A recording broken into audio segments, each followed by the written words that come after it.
Muy buenas noches para todos. ¿Cómo se encuentran? De verdad que para mí es un privilegio, es una grande bendición poder estar con ustedes, querida comunidad Maranatá, en este grupo tan especial que realizan todos los viernes. Bendito sea Dios por ello. Hace algún tiempo escuché una historia muy linda que me llamó mucho la atención. Esta tiene que ver con un hombre que creció en un hogar muy humilde, muy pobre. El piso era de tierra, las paredes eran de tabla. Era una zona veredal, una situación muy difícil. Él narra que cuando la mamá le llegó el momento de que él naciera, a medianoche, a las 12, ella con esos dolores le dijo al esposo: Lorenzo, vaya por la partera que ya llegó el momento del nacimiento del bebé. Y el esposo, que era un hombre bien difícil, con problemas de licor, le dijo: pero no te puedes aguantar hasta mañana. Finalmente, ella con ese dolor tan tremendo, se paró, se fue y se recostó en una de las paredes de tabla de la casa y empezó a vivir ese momento tan difícil, cuando de repente ella sintió algo entre sus piernas, miró y era la cabecita del bebé que ya estaba saliendo, y finalmente nació el niño. Ella dice que ella no dio a luz al hijo, no lo parió, él nació solo. Ella narra que eso fue lo único fácil en la vida con este niño, porque a partir del nacimiento todo fue difícil con él, pues nunca dormía bien, siempre estaba incómodo, lloraba a todas horas, no dormía ni dejaba dormir. A los 14 años ya este niño consumía droga, licor, fumaba, tenía muchas situaciones difíciles. Estaba lleno de una rebeldía impresionante, chocaba mucho con su mamá, con su papá se entendía un poquito más porque todos consumían licor. Llegó a la triste realidad de no tener drogas, las drogas lo tenían a él. No consumía droga, la droga lo estaba consumiendo a él. La mamá por su parte pasaba noches enteras sin dormir, porque él llegaba siempre al amanecer a las 5 de la mañana. Llegó en este tren de vida a la triste realidad de robarle a su mamá para consumir drogas. ¿Y ustedes creen que eso ya es una situación difícil o no? Robarle a la propia mamá para consumir drogas. Lo echaron del colegio, no lo recibían en ninguna parte. Se dedicó tiempo completo al licor, a la droga, a la promiscuidad, a la vagancia, al desorden. Su vida era un total caos. Siempre llegaba, ¿a qué hora llegaba a la casa? Al amanecer, a las 5 de la mañana. Todo esto lo llevó a caer en el abismo de la desolación, tristeza, vacío, soledad, sin sentido. Ya no le importaba nada ni nadie, ya no le importaba morir en una sobredosis de droga. Su mamá, por su parte, una mujer sencilla, humilde, sin estudio, no sabía de letras, pero sí sabía de fe. Siempre que él llegaba al amanecer a las 5 de la mañana, ella estaba recostada en una esquina de la casa con una camándula, rezando el rosario y pidiendo por él. No sabía de letras, pero sí sabía de fe. Y si cuando él llegaba, ella le decía alguna cosa, inmediatamente él le respondía con violencia, con agresividad. Un día incluso le dijo estúpida e intentó matarla. ¿Situación difícil o muy llevadera? ¿Ustedes qué dicen? ¿Intentar matar a la mamá? ¿Decirle estúpida? Un día ocurrió algo muy especial. y es que a él y a su mejor amigo de consumo de droga y de toda esta vida, le gustaban dos niñas muy lindas de esta vereda, y esas niñas los invitaron a un grupo de oración como este. Entonces ellos vieron que era la única forma en que podían hablar con las niñas en el grupo de oración, porque no las dejaban salir con ellos por obvias razones. Entonces ellos aceptaron la invitación al grupo de oración solamente con una intención: poder hablar con estas niñas y tener un acercamiento a ellas. Estando en el grupo de oración, nuestro protagonista y su amigo Berto estaban allí cuando de repente se hizo una oración con mucha unción, mucha unción. Y su amigo Berto, que estaba delante de nuestro protagonista Roberto, él empezó en determinado momento a tambalearse hacia adelante y hacia atrás.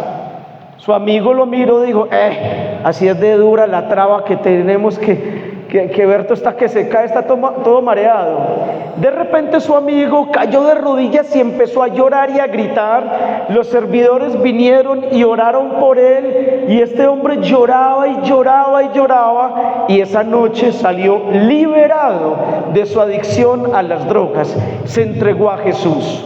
Por su parte, Roberto, el protagonista, se llenó de resentimiento con Dios porque le quitó a su mejor amigo.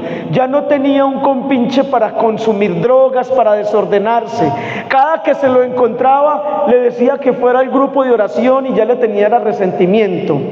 Hasta que narra que una vez, varios años después de esto, se lo encontró en un lugar cara a cara, venía drogado, y su amigo le dijo: Roberto, la felicidad que estás buscando en las drogas nunca la vas a encontrar, solo se encuentra en Jesús de Nazaret. ¿Dónde se encuentra la felicidad? A él le dio mucha rabia: no me sigas diciendo lo mismo. Le digo: vaya al grupo de oración. Que no quiero. Pero Roberto dijo: pero espere una cosa, ¿su hermana va a ir al grupo de oración hoy? Y le dijo: sí. A Roberto le interesaba la hermana de él, sí va a ir. Bueno, entonces sí voy. Se fue para el grupo de oración, y estando allí, la persona que dirigía el grupo de oración dijo, en uso del don de la palabra de conocimiento: aquí hay una persona en este grupo de oración hoy que tiene esclavitud y adicción a las drogas. Y él ahí mismo pensó: la Virgencita le hizo el milagro a mi mamá, están hablando de mí. Y la señora dijo: es más, esa persona está ubicada en tal lado de la iglesia. Y siguió diciendo la señora: además, esa persona en estos momentos está sintiendo en su nariz y en su boca como si estuviera consumiendo droga. Y él narra que empezó a sentir en su boca y en su nariz como si estuviera consumiendo marihuana. Siguieron orando con mucha intensidad, y él dice que empezó a temblar y a sentir una conmoción en el cuerpo, un gozo y una felicidad que nunca antes había encontrado en su vida. Y lleno de felicidad y alegría, este hombre, Roberto, se tiró de rodillas al suelo, comenzó a llorar y a gritar. Vinieron y oraron por él. Él dice que sintió como si el cielo se hubiera abierto, un gozo y una felicidad que nunca había sentido. Cuando se acabó el grupo, que era una vigilia que estaban haciendo hasta las 12, salió corriendo para su casa y llegó a las carreras, tocó la puerta: mamá, mamá. Entró gritando, la mamá salió y le dijo: ¿qué pasa? Hace más de una hora estoy sintiendo la presencia de Dios en ti. Le dijo: mamá, me entregué a Jesús, he sido liberado. Y esa noche hubo fiesta, todos se despertaron, hubo fiesta en esa casa y hubo fiesta en el reino de los cielos, porque este hombre se entregó a Jesús. Bendito sea Dios que hace milagros tan grandes. Denle un aplauso al Rey de Reyes y Señor de Señores. Bendito sea Dios. Bendito y alabado sea nuestro Señor Jesucristo, que hace cosas tan grandes. Le pidió perdón a su mamá por haberle dicho estúpida, por haberle robado, por haberla intentado matar. Me han pedido que comparta con ustedes el tema de la fe y la conversión, y quise contar esta historia, que a su vez compartimos en un grupo de líderes, de servidores hace poco tiempo. Me pidieron que también transmitiera este tema acá con ustedes. Y esta historia la quise contar porque resume perfectamente el tema que vamos a trabajar, fe y conversión. ¿Esa mamá tuvo fe o no? ¿Qué es lo que hacía mientras él consumía? ¿Y ese hombre tuvo conversión o no? Es más, busquen el testimonio en internet, él se llama Roberto Ramírez. Búsquenlo y van a ver muchos más detalles muy lindos que él narra. Bien, vamos a hablar entonces de la fe de una manera muy sintética, pero concreta y especial. Dice Hebreos 11:1 que tener fe es tener la plena seguridad de recibir cosas que no han llegado o cosas que aún no se ven, que no se vislumbran. Entonces, en el pueblo cristiano se nos ha enseñado mucho a que por medio de la fe podemos tomar posesión de bendiciones que Dios nos tiene, que aún no se ven, que aún no están, y eso es muy valioso. Y ojo, la expresión correcta es tomar posesión. No podemos utilizar la palabra declarar o decretar, que es teológicamente inválida y que se nos ha permeado mucho a nosotros por influencia del cristianismo no católico. Decretar, declarar, de alguna manera es como querer manipular a Dios. Más bien la expresión correcta teológicamente es: tomo posesión de las bendiciones que Dios me envía. ¿Queda claro? Pero la fe, entonces, la fe es muy importante porque nos lleva a creer en cosas que no han llegado, a tomar posesión de las bendiciones de Dios. Pero la fe vista de una perspectiva más profunda implica una adhesión personal a Jesús. ¿Qué implica la fe vista de una forma más profunda? Bueno, y eso ya es muy profundo, demasiado profundo. ¿Por qué? Porque si yo quiero tomar posesión de las bendiciones de Dios, primero tengo que adherirme a Él. Y adherirme a Jesús significa tener obediencia. Por eso la fe por encima de todo y ante todo es obediencia. No hay adhesión sin obediencia. Nos gusta mucho Hebreos 11:1, pero no nos gusta el tema de la obediencia. ¿Ustedes qué dicen? ¿Qué es más fácil? Decidir, tomo posesión de esta bendición que Dios me tiene, o obedecer lo que Dios me pide. ¿Qué es más fácil? ¿Obedecer o tomar posesión? Reclamar bendición es más fácil. ¿Qué es más fácil? ¿Pedir? Obedecer a Dios. ¿Qué es más fácil? Pedir. Pongan la balanza, pedir y obedecer. Pedirle a Dios cosas y obedecer a Dios. ¿Cuál es más fácil? ¿Cómo se siente? Es más difícil obedecer. ¿Cómo se siente un papá que el hijo lo busca sino para pedirle cosas? ¿Cómo se siente un papá que el hijo solamente quiere obtener beneficios de él, mas no le obedece? ¿Cómo se siente un papá con un hijo obediente? Y cuando le pide, ¿qué? ¿Le concede o no? ¿Le da? Porque es obediente. Y ahí hay una clave muy profunda para que usted y yo alcancemos las bendiciones de Dios: la obediencia.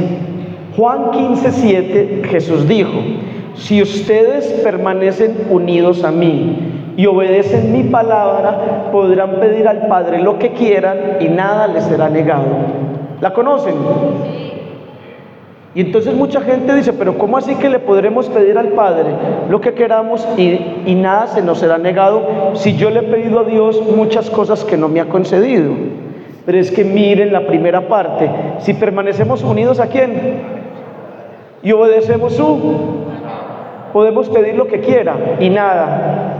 Porque cuando yo estoy unido a Dios y estoy obedeciendo su palabra, lo que yo pido es la voluntad de Dios. Y cuando yo pido la voluntad de Dios, ¿me la concede o no? Por eso yo diario en mi oración privada, personal, lo que hago es a Dios pedirles eso: Señor, tu voluntad, punto, tu voluntad. Y a veces siento como que me interpela: pero ¿qué quieres? ¿Qué quieres? Y yo: tu voluntad. Algo más, tu voluntad. Otro poquito. Y ya me pongo: bueno, Señor, hay por ahí unas añadiduritas que también son interesantes, pero tu voluntad ante todo.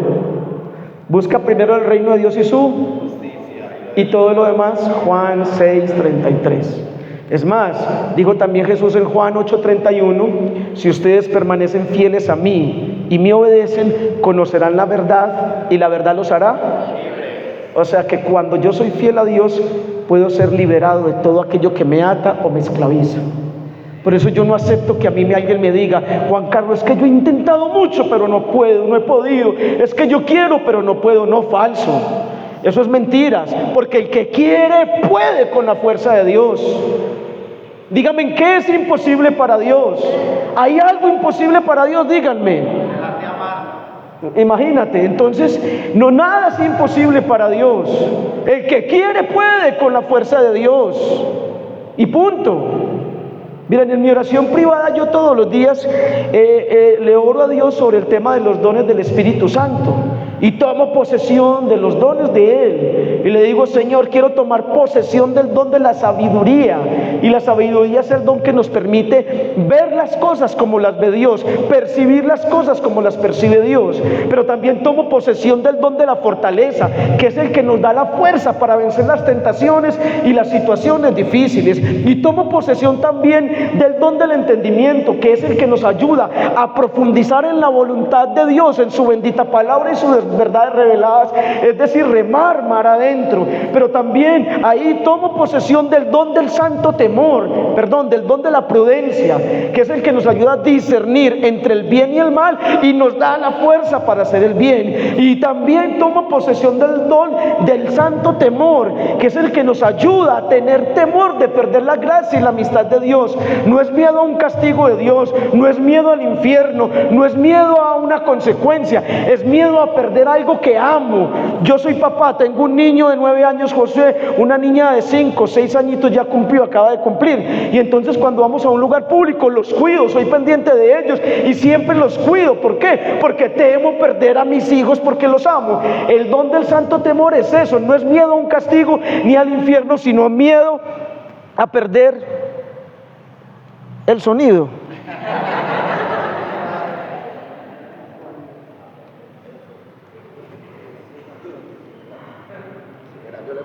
Gracias.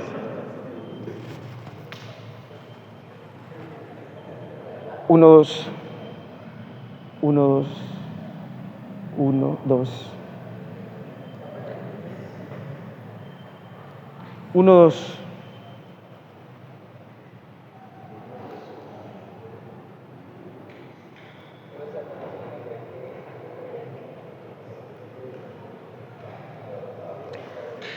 ¿Me descuentan el tiempo?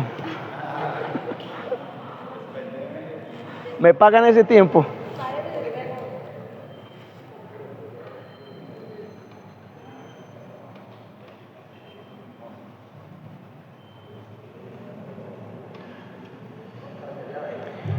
Uno, dos, perfecto. Entonces el don del santo temor es ese, es miedo a perder la gracia de Dios, la amistad con Dios. Por eso yo oro mucho el Salmo 27 que dice, una cosa pido al Señor, eso buscaré, habitar en su presencia todos los días de mi vida para contemplarlo en el templo, disfrutar de su hermosura, y cuando lleguen los días malos, Él me dará cobijo. Y cuando le digo a Dios que me dé el don del santo temor, le digo, Señor, por favor, ayúdame para que cuando lleguen las tentaciones, bueno, ¿ustedes son tentados o no? Cuando llegue la tentación,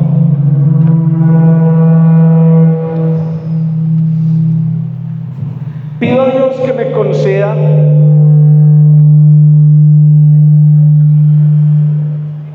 que cuando llegue la tentación, yo tenga la capacidad de activar el don del santo temor de Dios en mi vida y venza la tentación. Pero como yo soy débil, pues yo soy débil, yo sé que ustedes sí son más fuertecitos, pero como yo soy débil, entonces para complementar el don del santo temor le pido el don de la piedad. Y el don de la piedad es el que nos ayuda a tener una relación filial, cercana, íntima con Dios, a reconocer su poder y su grandeza. Y ahí le digo, Señor, tomo posesión de tu poder en mi debilidad, de tu fuerza en mi fragilidad, de tu grandeza en mi pequeñez, de tu grandeza infinita en todo mi ser. Entonces tomo posesión de todo esto en mi vida, y finalmente le pido el don de la ciencia también, y tomo posesión más que pedir de lo que ya Él me dio.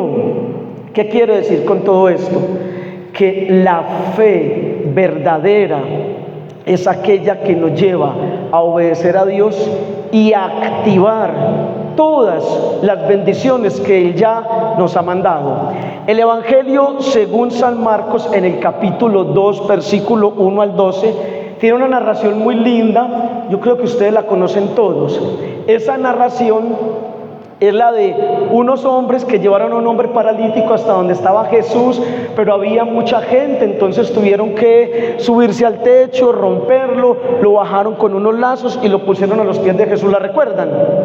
Jesús lo miró los ojos y le dijo: hijo, tus pecados te son perdonados, levántate. Él se levantó. Perfecto. Ese texto bíblico nos da una descripción muy linda, o unas características de la fe que las quiero que las enunciemos en este momento. Número 1, la fe de estos hombres fue una fe fuerte. ¿Tuvieron una fe intensa o no? ¿Fuerte o no? Ojo, miren, las cosas de Dios necesitan alto voltaje espiritual. ¿Qué necesitan? Yo todos los días, cuando hago mi oración privada, le digo al Señor: bueno, Dios, quiero tener una oración fuerte y no débil. Y es que para uno vencer ciertas tentaciones no se vencen con oraciones pecuequitas. Eso tiene que ser con oración intensa, alto voltaje espiritual, porque si no, me doblega el pecado, me doblega la carne o no. Pregunto, ¿verdad o mentira? Un amigo está en el gimnasio en estos días, entró porque tiene sobrepeso y empezó a ir a 1 hora diaria al gimnasio. Le dijo el que lo está asesorando, le dijo: ¿cuánto me demoro yo en bajar esta barriga? Le dijo: así 6 meses con 1 hora diaria, pero si quieres bajar en 3 meses, venga 2 horas diarias. Y él se propuso y empezó a ir 2 horas diarias y se le nota el cambio.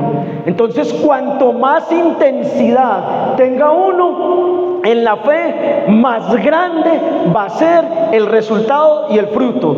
Levanten la mano los que quieren tener aquí una fe pecuequita, una fe fuerte, intensa, seguro.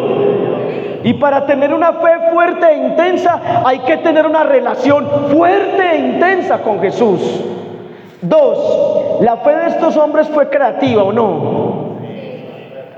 Muy ingeniosos, muy creativos. No pudieron por la multitud llevar a este paralítico hasta donde Jesús. ¿Qué hicieron? Oiga, eso es mucha creatividad. ¿Cómo hacemos? Buscaron, miraron, lo amarraron bien amarradito. Imagínate si les hubiera caído allá bien alto, paralítico y fracturado. ¿Cómo lo amarraron? ¿Cómo lo subieron? ¿Cómo rompieron el techo? ¿Cómo consiguieron la escalera? ¿Cómo se arriesgaron a que a don Gerundio se les enojara porque les dañó el techo? ¿Dónde consiguieron el serrucho, el martillo y los clavos? Eso fue muy tremendo, ¿no? ¿Cómo le arreglaron el techo a don Gerundio? Bueno, todo lo... fueron creativos. Es que usted y yo tenemos que estar en aras de inventar, de pedirle a Dios que nos ilumine nuevas formas de dinamizar nuestra fe, para que no caigamos en una gris monotonía, para que la oración no se nos vuelva trapo, para que las eucaristías no se vuelvan monótonos, para que el rosario no sea una carga pesada, para que esta espiritualidad no pierda el sentido. Tenemos que reinventar nuestra fe. La creatividad es infinita, la innovación es infinita, porque el más innovador, el más creativo de todos es Jesús de Nazaret. Levanten la mano los que van a tomar posesión de una fe creativa. Última palabra. La fe de ellos fue humilde, porque aunque el paralítico no podía llegar hasta donde Jesús y tenían la disculpa perfecta para decirle a Jesús que fuera y lo visitara, ellos no se atrevieron a molestar al maestro. Ellos más bien fueron y buscaron a Jesús. Eso es humildad, y eso nos enseña que entonces tenemos que ser nosotros los que debemos diario a madrugar a buscar a Jesús, a las carreras a madrugar a hacer oración personal, a las carreras a buscar la Eucaristía, ojalá diaria. como el gimnasio diario, a las carreras, a rezar el rosario, a soltar el celular, a apagar el televisor, a dejar pantallas, porque en lugar de ser protagonista, espectadores de pantallas, de celular, de televisor, de portátil, de lo que sea, en lugar de ser espectadores de pantallas, necesitamos ser protagonistas de nuestra vida, de nuestra historia. Una pantalla no me va a salvar, una pantalla no me va a transformar. Tengo que correr a buscar a Dios. Faltan 10 días exactos para que comience la Semana Santa. ¿Cómo la vas a vivir? Yo dije, Dios, 10 días para el domingo de resurrección, listo. ¿Cómo me la voy a jugar?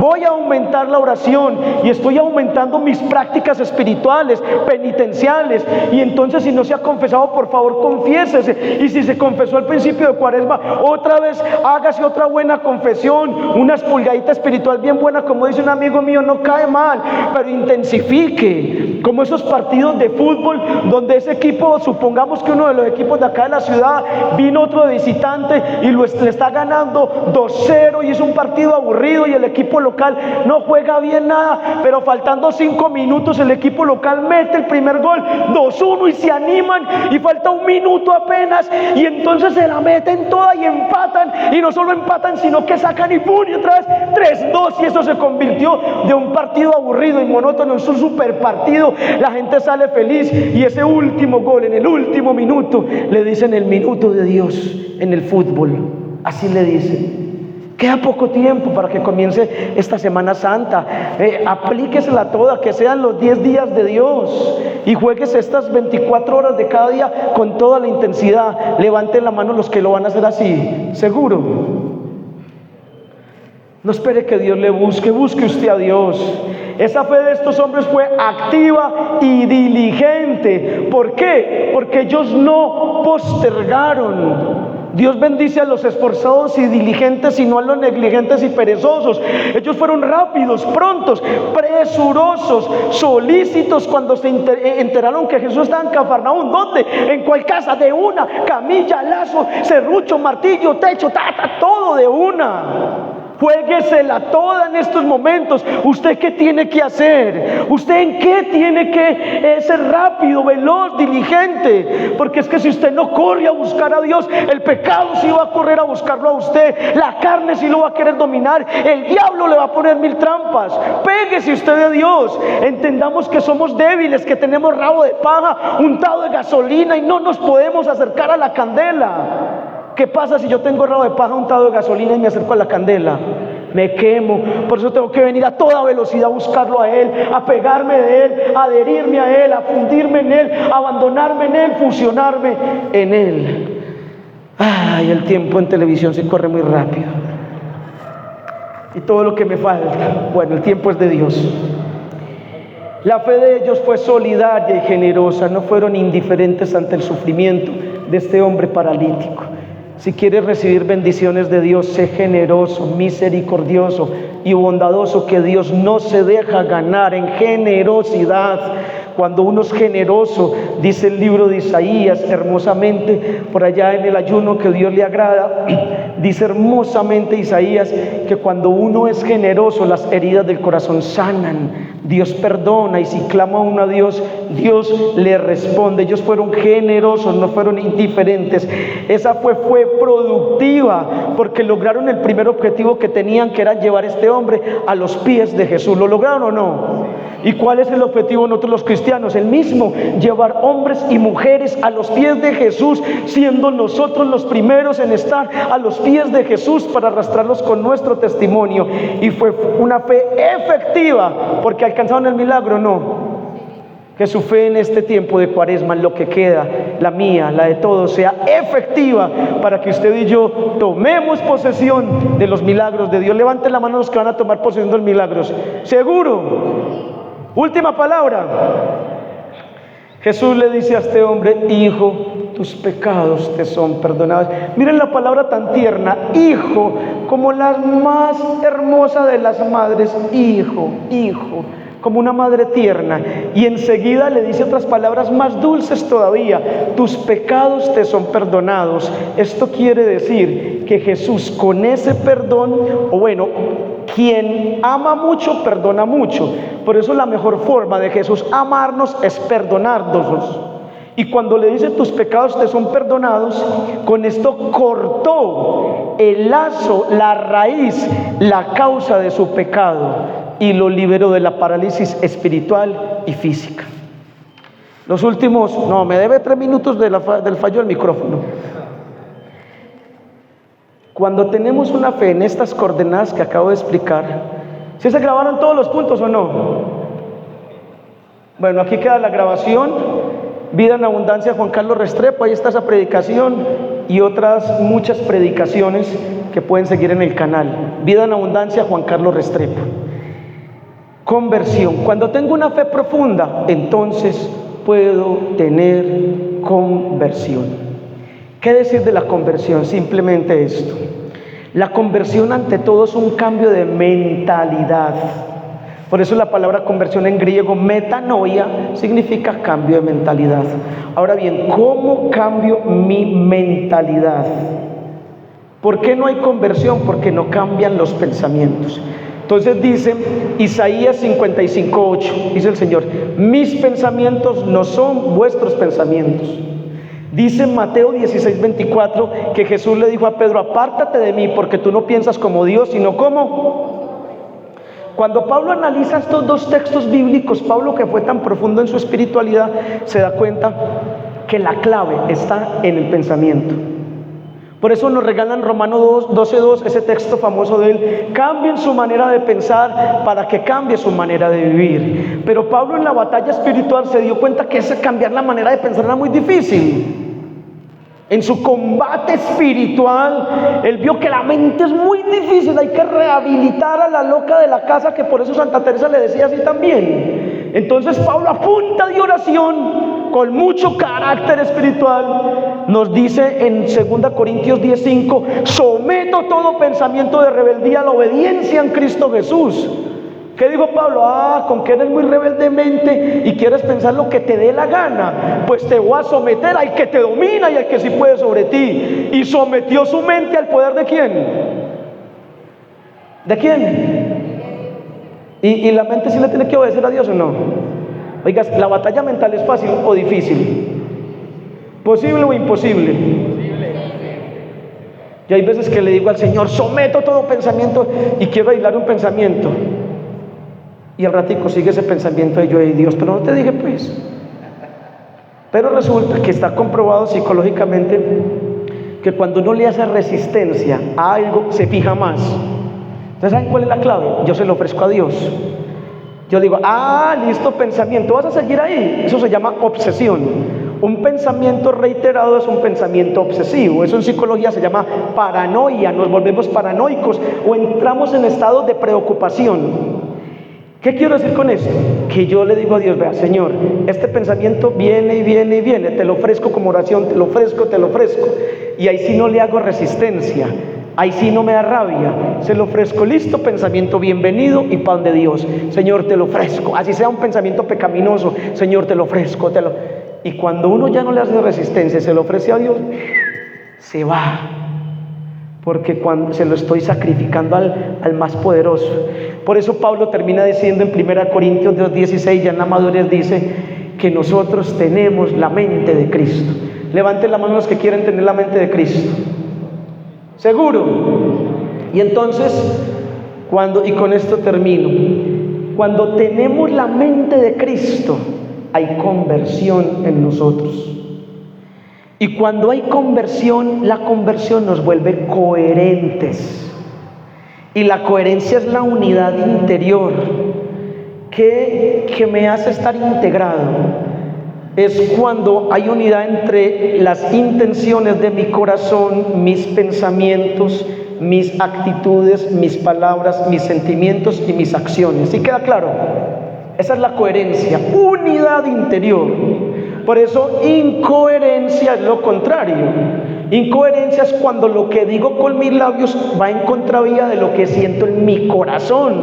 Eso se llama hipocresía.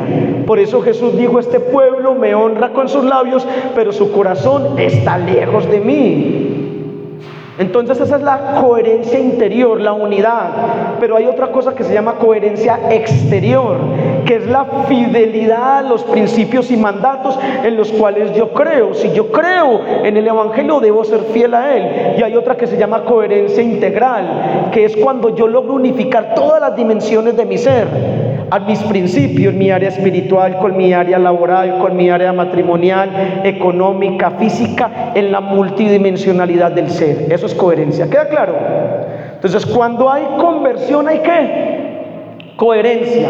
Y cuando yo tengo coherencia cristiana, tengo un segundo aspecto que se llama autenticidad. Y algo auténtico es algo que es puro, que no está contaminado. Entonces la coherencia me da autenticidad, me hace puro.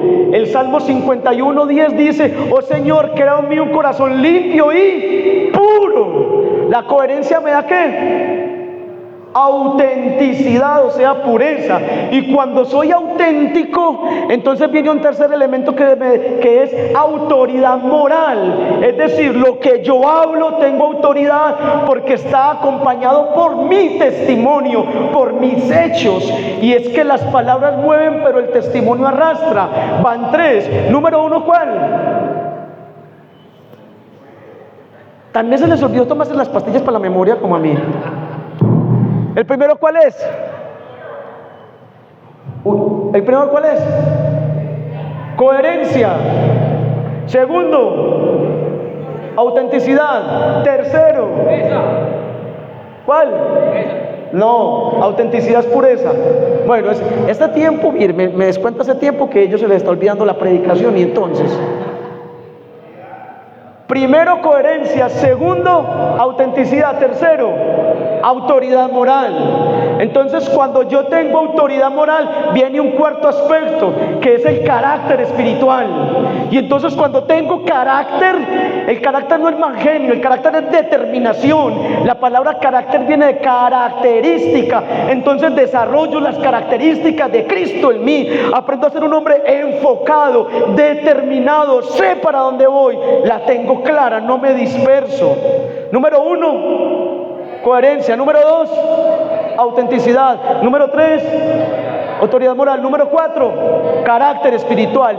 Y esto me lleva a un quinto aspecto, que es el despertar espiritual que produce Dios en mí. Cuando yo tengo un despertar espiritual, sé quién soy. Si a mí me preguntan, ¿usted quién es? Yo digo Juan Carlos Restrepo. Ese no soy yo, ese es mi nombre. Si me preguntan quién es, y yo digo el esposo de María Eugenia Díaz, ese es mi estado de vida, tampoco ese soy yo. Soy el papá de José y Juanita, tampoco, eso es parte de mi estado de vida. Si me preguntan quién es, yo soy evangelizador, eso es lo que hago. Soy teólogo, lo que estudié. ¿Quién es usted? Yo soy un hijo de Dios, heredero de un reino llamado a reinar. Primera de Pedro 2:9. Ustedes son una familia escogida, un pueblo adquirido, un sacerdocio real, una nación santa, llamados a proclamar la gloria de Dios. No soy cualquiera, soy un hijo de Dios, soy hijo de un rey llamado a reinar. Salmo 110:2. Eres príncipe desde el día de tu nacimiento. Entonces las mujeres son princesas y los hombres somos príncipes. ¿Y cómo vive un príncipe? ¿Cómo vive una princesa? ¿Cómo vive? Bien, ¿viven en el palacio o no? Y no hace esto alusión a las riquezas y cosas materiales. La prosperidad más importante es la espiritual. Dijo Jesús: ¿y qué te ganas con ganar el mundo entero si pierdes tu alma? Inquieto andará el corazón del hombre hasta que vuelva a los brazos de su creador. A este corazón le podemos echar carros, fama, reconocimiento, plata, y siempre estará inquieto. Entonces, el carácter espiritual me ayuda a descubrir quién soy. ¿Quién soy? Un hijo de Dios. Y el carácter espiritual me ayuda a descubrir mi misión. ¿Para qué me puso Dios en este mundo? Y cuando yo descubro cuál es la misión mía en este mundo, ¿para qué me puso Dios acá? Estaré benditamente condenado a ser feliz. Ya nada me va a robar la felicidad, porque la tengo clara. Seré feliz, ya no trabajo, disfruto, ya los problemas son bendiciones, ya me quito las gafas oscuras y me pongo las gafas de Dios y veo en todo la manifestación de Dios. Número uno. Número dos. Número tres. Número 4. ¿Cuál? Carácter espiritual. Número 5. Despertar espiritual. Y cuando tengo ese despertar espiritual, se produce algo maravilloso en mí que se llama contentamiento. Y es la alegría, el gozo de Dios en mi corazón, aunque hayan 1000 problemas, como decía Pablo. En medio de todos los problemas que tengo, estoy que desbordo de alegría. ¿Cómo entender un hombre lleno de problemas y lleno de alegría? Porque aprendió a depender de Dios. ¿Queda claro qué es el contentamiento? Y cuando yo tengo contentamiento, eso produce otro aspecto. Bueno, ¿cuántos van? Primero. Segundo. Tercero. Cuarto. Quinto. Sexto. Séptimo, avivamiento. ¿Y qué es el avivamiento? Es la transformación que Dios hace en mi corazón y en los que me rodean a mí, porque yo me lleno del fuego del Espíritu Santo y voy irradiando, permeando a mi familia, a mi comunidad, a mi parroquia, y se va produciendo un avivamiento. Y el octavo se llama unción. Todo lo que toco lo transformo por la gracia de Dios. Tengo el toque del Espíritu Santo en mi vida. Esos son los efectos de una metanoia, de un cambio de mentalidad, de una conversión. Cambio mi manera de pensar, someto los pensamientos a Cristo, desarrollo la mente de Cristo y entonces me vuelvo un hombre coherente, auténtico, con autoridad moral, con carácter espiritual, con despertar espiritual, con contentamiento, con avivamiento, con unción, fe y conversión. Pónganse en pie para que hagamos un momento de oración. Padre Celestial, te damos gracias por este tiempo que nos has regalado en esta noche. Ayúdanos, Dios del amor, para que esto no se quede únicamente en palabras, Dios. Ayúdanos a tener la fe hermosa que tuvo la mamá de este hombre, Roberto. Que nosotros seamos personas de fe y que por medio de la fe basada en la obediencia, es decir, en la adhesión personal a Jesús de Nazaret, nosotros seamos capaces de transformar nuestra vida. Ayúdanos, Señor, a alcanzar grandes milagros y bendiciones por medio tuyo. Danos tu amor,